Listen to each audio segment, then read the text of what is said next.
Buenas tardes, mi nombre es Isabel Cesarina Pichardo.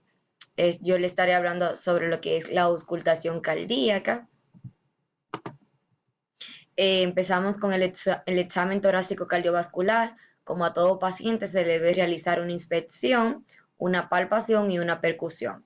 A la inspección vamos a tener lo que es el choque de la punta, que lo encontraremos en el ventrículo izquierdo, en el quinto espacio intercostal, con línea media clavicular.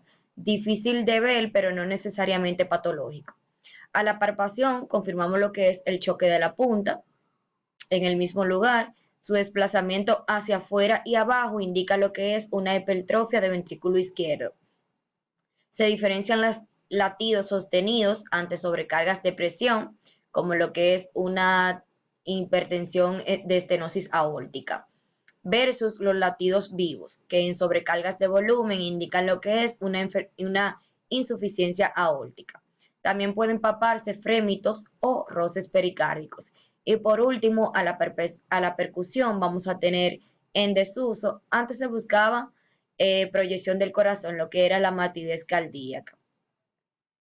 Definiendo lo que es en sí la auscultación cardíaca, este es un procedimiento médico utilizado por los médicos y personal de la salud para describir o percibir los sonidos que son producidos en cada latido del corazón.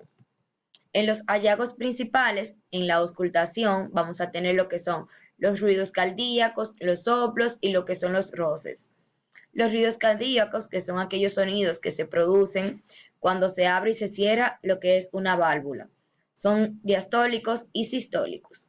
Los soplos resultan de la resuelta del flujo sanguíneo y duran más tiempo que los ruidos, mientras que los frotes son más agudos y aspersor que el soplo y que el ruido cardíaco.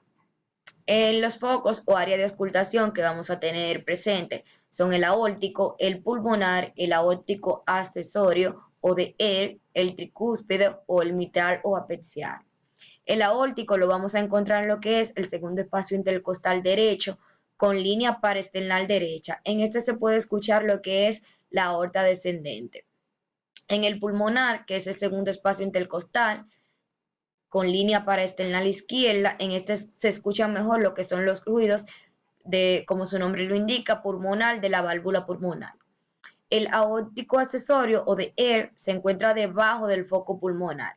En este se puede apreciar de mejor manera lo que son los sonidos de la válvula red aórtica.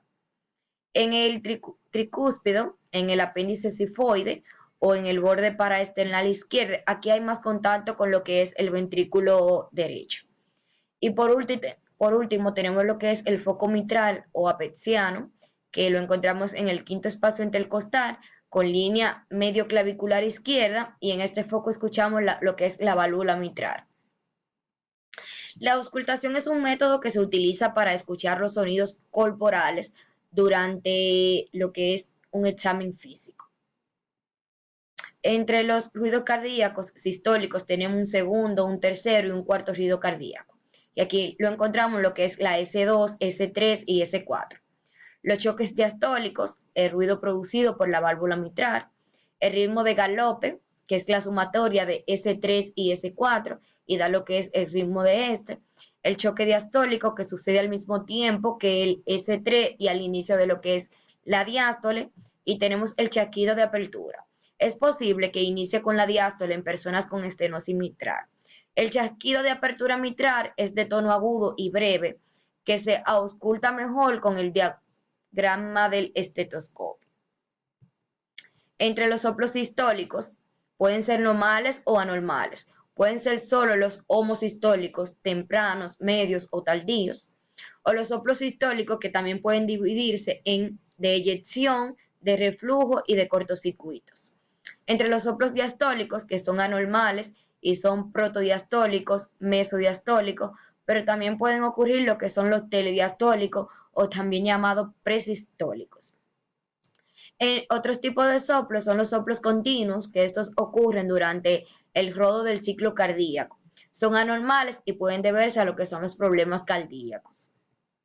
¿Cómo evaluar al paciente con fallas cardíacas? En primer lugar, hay que hacer el procedimiento de la auscultación para chequear o confirmar cómo están los focos, los sonidos y los soplos del corazón. Luego de esto se les realizaría un electrocardiograma para ver qué ocurre en las diferentes ondas del corazón. Se le haría una serie de preguntas coordinadas con un examen físico, ya sea de respecto a su dieta, a su actividad física, o incluyendo su trabajo y las cosas que realiza rutinariamente.